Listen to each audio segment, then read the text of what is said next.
আপনি ন্যাচারাল গ্রাসে যে আপনি প্র্যাকটিস করা উচিত আমাদের, সেটা আমরা পাচ্ছি না।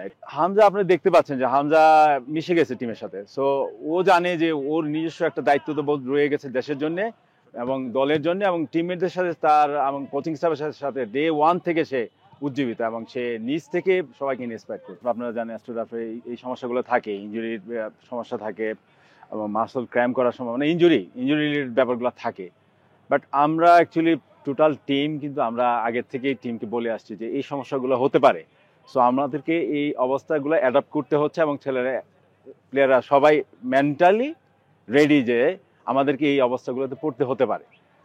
বাট হ্যাঁ, আপনারা যেটা বলছেন যে অ্যাস্ট্রোটার্ফে অ্যাকচুয়ালি আপনি ন্যাচারাল গ্রাসে যে আপনি প্র্যাকটিস করা উচিত আমাদের, সেটা আমরা পাচ্ছি না। এটা একটা ঘাটতি আমাদের তরফ থেকে। তারপরে আমরা এটা ঘাটতি দেখবো না, আমরা জানি এটা ওদের স্ট্র্যাটেজি। বাট আমরা এই স্ট্র্যাটেজিকে মোকাবেলা করার জন্য আমাদের প্র্যাকটিস করতে হবে। সো আমাদেরকে আজকে যে আপনারা জানেন গতকালকে যে মাঠটা দেওয়া হয়েছিল সেটাতে আজকে বলা হচ্ছিল সেটাতে করার জন্য। বাট আমরা এগ্রি না যে আমরা ওই মাঠে করা আসলে না করার মতোই। সো আমরা বাধ্য হয়েই মাঠে এসেছি, আমরা আমাদের প্র্যাকটিস চালু রাখছি, দিন শেষে আমরা ফোকাস।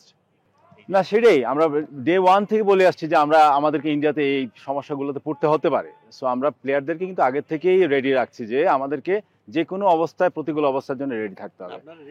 না না না, এই অ্যাস্ট্রোটার্ফটা কিন্তু বেটার কম্পারেটিভলি। আপনারা যদি ব্যাঙ্গালোরের অ্যাস্ট্রোটার্ফ দেখেন, বাট এটা বেটার।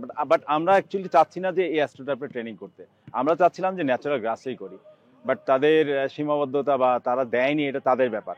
বাট আমরা এগুলো আসলে ফোকাস করছি না, আমাদের ট্রেনিং করা দরকার, আমরা ট্রেনিং করতে এসেছি। আদার্স দিকগুলো আমরা আসলে এত ফোকাস করছি না।